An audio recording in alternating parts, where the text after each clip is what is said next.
নমস্কার বন্ধুরা, রুনিয়েন মম কিচেনে আপনাদের স্বাগত। আশা করি সবাই ভালো আছেন। আজ আমি আপনাদের সঙ্গে শেয়ার করব দুর্দান্ত স্বাদের বেগুন মহারানি রেসিপি। সম্পূর্ণ নিরামিষভাবে তৈরি বেগুনের এই রেসিপিটা ভাত, রুটি, লুচি কিংবা পরোটার সাথে খেতে কিন্তু ভীষণই ভালো লাগে।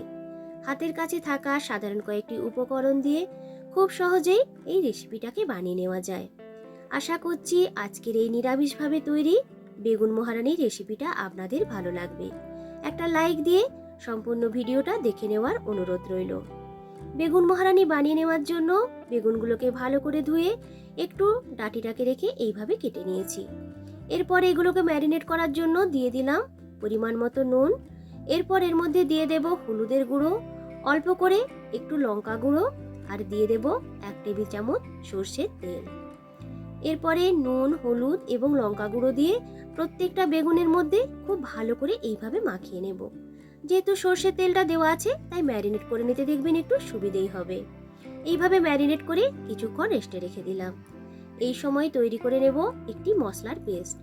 এর জন্য এখানে নিয়েছি একটা বড় একটা ছোট সাইজের টমেটো, কাঁচা লঙ্কা, শুকনো লঙ্কা আর কয়েক টুকরো আদা। ঝালের পরিমাণটা অবশ্যই আপনারা আপনাদের প্রয়োজন বুঝে নিয়ে নেবেন। এইগুলোকে একটু সেদ্ধ করে নেব। তার আগে একটা ছুরির সাহায্যে টমেটোর উপরে এইভাবে একটু কাট লাগিয়ে নিয়েছি। এইভাবে কাট লাগিয়ে নিলে দেখবেন যখন সেদ্ধ করবেন টমেটোর উপরে যে স্কিনটা সেটা ছাড়িয়ে নিতে কিন্তু একটু সুবিধে হবে। পরিমাণ মতো জল দিয়ে এইগুলোকে একটু সেদ্ধতে বসিয়ে দিয়েছি। এই সময় আরও একটি মশলা তৈরি করে নেব।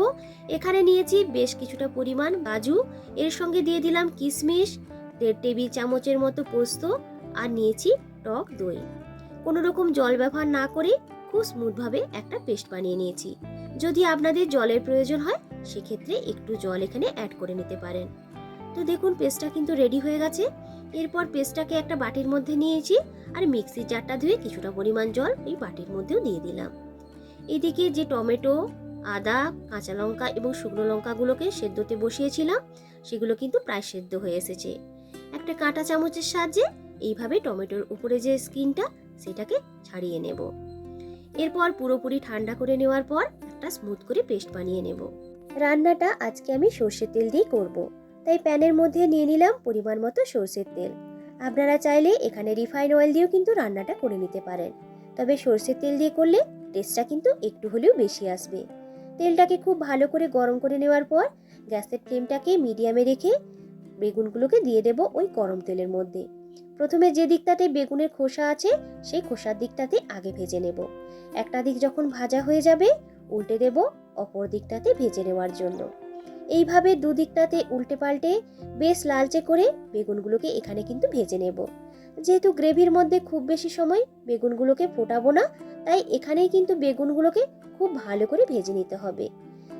বেগুন দিয়ে আপনারা তো অনেক ধরনের রেসিপি বানিয়েছেন, একবার হলেও বেগুনের এই নিরামিষ রেসিপিটা বানিয়ে দেখুন। যারা বেগুন খেতে পছন্দ করেন না তাদেরও কিন্তু ভীষণই পছন্দ হবে। তো দেখুন একটা ব্যাচে বেগুনগুলো কিন্তু পুরো ভাজা হয়ে গেছে।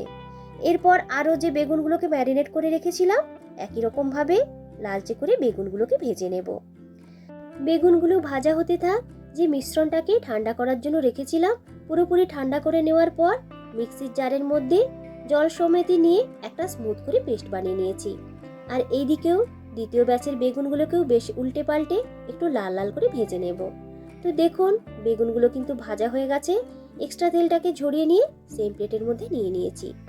বেগুন ভাজার পর প্যানে কিন্তু বেশ খানিকটা পরিমাণ তেল আছে, তাই অতটা তেল দিয়ে রান্না করব না, একটু তেল এখানে কমিয়ে রেখে দেব। বাকি যে তেলটা আছে এর মধ্যে ফোড়নে দিয়ে দিলাম অল্প করে একটু কালো জিরে আর একটা শুকনো লঙ্কা। হালকা করে কালো জিরে এবং শুকনো লঙ্কাটাকে একটু ভেজে নেব। এরপর এর মধ্যে দিয়ে দিলাম টমেটো, আদা, কাঁচা লঙ্কা আর শুকনো লঙ্কা দিয়ে যে পেস্টটা বানিয়ে রেখেছিলাম সেই পেস্টটাকে লো টু মিডিয়াম ফ্লেমে মশলাটিকে খুব ভালো করে কষে নিতে হবে। যতক্ষণ না পর্যন্ত মশলা থেকে বেশ তেলটা ছেড়ে আসছে ততক্ষণ পর্যন্ত কষে নেব। বেশ কিছুক্ষণ কষে নিয়েছি। এরপর এর মধ্যে দিয়ে দিলাম হলুদ এবং কাশ্মীরি লঙ্কার গুঁড়োকে একটু জলে ভিজিয়ে রেখেছিলাম সেই মিশ্রণটাকে ভালো করে এরপর মশলাটিকে কষিয়ে নেব। তো দেখুন মশলাটা বেশ শুকনো শুকনো হয়ে এসেছে আর মশলার মধ্যে থেকে তেলটাও কিন্তু ছাড়তে শুরু করে দিয়েছে। গ্যাসের ফ্লেমটাকে একদম লোতে করে দিয়ে দিলাম কাজু, পোস্ত ও টক দইয়ের যে পেস্টটা বানিয়ে রেখেছিলাম সেই পেস্টটাকে বাটিটা ধুয়ে কিছুটা পরিমাণ জল ওই মশলার মধ্যে দিয়ে আবারও সমস্ত কিছুকে একটু কষিয়ে নেব। যত ভালো করে মশলাটিকে কষিয়ে নিতে পারবেন গ্রেভিটা খেতে কিন্তু ততটাই ভালো লাগবে। এতক্ষণ পর্যন্ত যেসব বন্ধুরা আমার সাথে আছেন তাদেরকে জানাচ্ছি অসংখ্য ধন্যবাদ। একটা লাইক দিয়ে সম্পূর্ণ ভিডিওটা দেখে নেওয়ারও অনুরোধ রইল। তো দেখুন গ্রেভিটাকে একটু কষিয়ে নিয়েছি। এরপর এর মধ্যে দিয়ে দিলাম পরিমাণ মতো নুন। নুনটাকে ভালো করে মশলার সাথে মিশিয়ে নেওয়ার পর আবার একটু কষিয়ে নিয়েছি।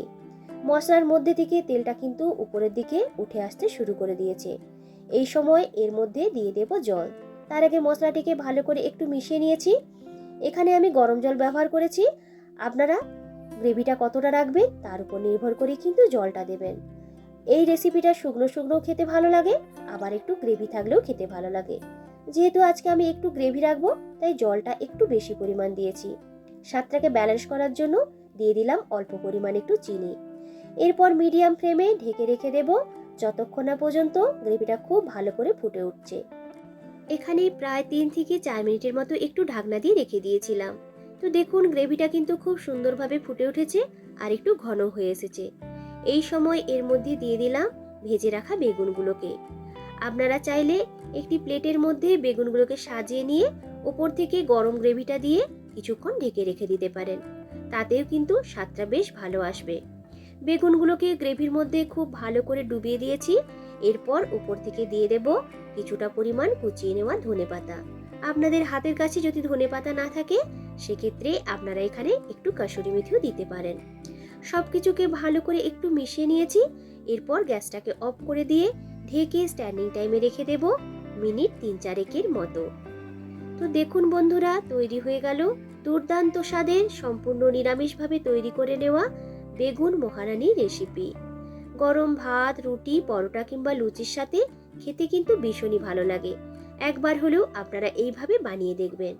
তো বন্ধুরা আজকের এই বেগুন মহারানী রেসিপিটা আপনাদের কেমন লাগলো অবশ্যই কিন্তু কমেন্ট করে জানাবেন। যদি রেসিপিটা ভালো লাগে একটা লাইক ও বেশি বেশি করে শেয়ার করার অনুরোধ রাখলাম। আমার চ্যানেলে নতুন বন্ধু হলে অনুরোধ রইল চ্যানেলটিকে সাবস্ক্রাইব করে সাথে থাকার জন্য। যাওয়ার আগে অবশ্যই কিন্তু একটা কমেন্ট করে যাবেন। আপনাদের একটা কমেন্টই উৎসাহিত করে নতুন ভিডিও বানানোর জন্য। পুরনো বন্ধুদেরকে অসংখ্য ধন্যবাদ জানিয়ে আবারও হাজির হব নতুন কোনো দিন নতুন কোনো রেসিপির ভিডিও নিয়ে। আজকের মতো টাটা।